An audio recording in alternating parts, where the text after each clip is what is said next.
ਅੱਜ ਤੁਹਾਨੂੰ ਵਿਖਾ ਰਹੇ ਹਾਂ ਆਪਣਾ ਨਵਾਂ ਘਰ ਤੇ ਨਾਲ ਨਵਾਂ ਬੰਦਾ ਅਨੀਸ ਸਾਹਿਬ। ਅਨੀਸ ਚਾਵਲ ਲੈ ਨੇ, ਠੀਕ ਹੋ ਗਿਆ। ਦਾਲਾਂ ਸ਼ਾਲਾਂ ਸਾਰੀਆਂ ਲੈ ਕੇ ਆਏ ਆ। ਨੂਰ ਠੀਕ ਹੋ ਗਿਆ। ਹਮੇਸ਼ਾ ਕੇ ਕਾਫੀ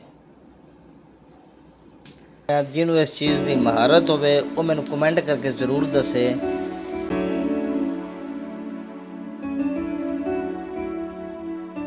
ਜੀ अस्सलाम वालेकुम ਸਰ ਅਸਲਾਮ ਆਫੀਸ਼ੀਅਲ ਵਲੌਗ ਤੇ ਅੱਜ ਤੁਹਾਨੂੰ ਵਿਖਾ ਰਹੇ ਹਾਂ ਆਪਣਾ ਨਵਾਂ ਘਰ ਤੇ ਨਾਲ ਨਵਾਂ ਬੰਦਾ ਅਨੀਸ ਸਾਹਿਬ। अनीस साहब ਕੀ ਹਾਲ ਚਾਲ? ठीक है? कैसा लग रहा है जनाब नवे रूम में आ के? अच्छा लग रहा है। बड़ी गल है जनाब। आज साडी फर्स्ट कुकिंग भी है, पहली बार पकाना है तो समझ को नहीं लगी कि की करना है की नहीं करना। खैर ए जनाब असी चावल ले ने, ठीक हो गया। दालां शालां सारियां लेके आए हैं। उस तो इलावा कोई मसाले मसूले ने। अज साडी पहली जिहड़ी ए वेखो ना बर्तन बुर्तन भी लाए ने, तुहानूं बकायदा विखावांगे नवें में। अज बनाने लगे असी आंडा। ठीक हो गया। पता कोई नहीं कितों शुरू होना तो किस हिसाब च होना। नालों नाल बनाने तो तुहानूं विखाने तो जे अगर सही बन गया तो फाबे, जे ना सही बनया तो फिर भी सुबहान अल्लाह। बाकी मिलने तुहाडे नाल छोटे जिहे वक्त तो बाद। ए जनाब साडे कोल घ्यो नूर ठीक हो गया। आग बल गई है, ठीक हो गया। रखन लगे प्याजा इहदे पावांगे थोड़ा जिहा घ्यो। लो जी काफ़ी है ना? हमेशा के काफ़ी है।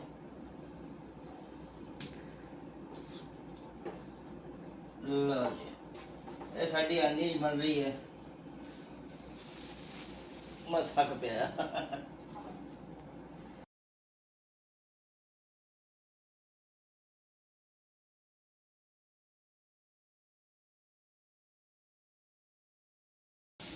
आज यार प्याज तैयार हो रहे हैं। ठीक हो गया।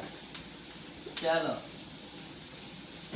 ਪਿਆਜ਼ਾਂ ਨੂੰ ਬੁੰਨੇ ਦੇਣੇ, ਜਿੰਨਾ ਚਿਰ ਇਹਨਾਂ ਨਾਲ ਲਾਲ ਨਹੀਂ ਨਾ ਹੋਣਾ ਉਹਨਾਂ ਚਿਰ ਤੁਸੀਂ ਇਹਦੇ ਨਾਲ ਲੱਗਿਆ ਰਹਿਣਾ। ਠੀਕ ਹੋ ਗਿਆ।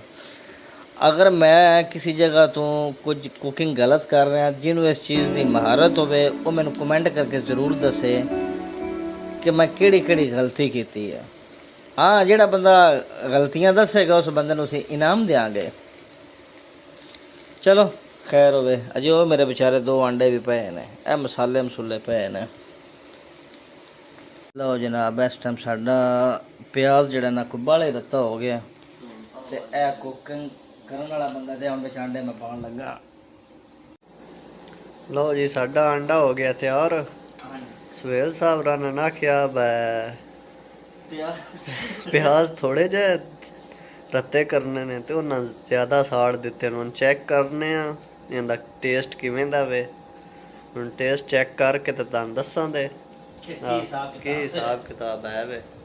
बाकी फर्स्ट एक्सपीरियंस है ना ये सामने थे। अच्छा ये सर से मुझे जिवें दा बन गया। आमीन है। पहली बार कुकिंग की थी ना, पहली बार। ओके हो गया जी। चल गया जी। लो जी आंडा तैयार हो गया। ਆਂਡਾ ਜੀ ਸਾਡਾ ਤਿਆਰ ਹੋ ਗਿਆ ਤੇ ਹੁਣ ਅਸੀਂ ਆ ਚਾਹ ਪਕਾਉਣ ਲੱਗੇ ਹਾਂ। ਚਾਹ ਦੇ ਵਿੱਚ ਇੰਨੀ ਅਸੀਂ ਆਖਿਆ ਨਾਲ ਖਾਵਾਂਗੇ। ਚਲੋ ਉਧਰ ਨੂੰ ਚਾਹ ਵੀ ਸਾਡੀ ਪੱਕ ਜਾਵੇ ਦੀ, ਸਾਡਾ ਟਾਈਮ ਵੇਸਟ ਨਾ ਹੋਵੇ।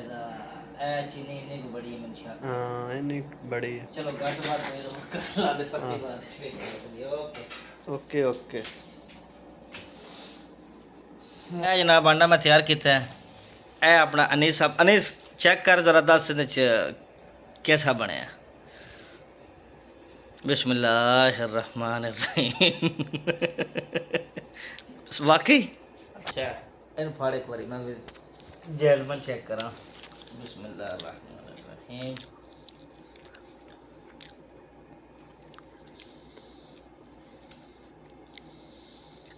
यकीन करो एक वसल रखते बड़े हो गए। बाकी ठीक है। ओके चलो जी इंशाल्लाह ए मेरी अज की कुकिंग सी आंडे वाली। हुण जिहड़ी नवीं बनासा ना दोनों नाल बखासा। ओके अल्लाह हाफिज़। चैनल नूं सबसक्राइब करना है, बैल आइकन ते क्लिक करना है तो शेयर भी कर दे जी। ओके अल्लाह हाफिज़।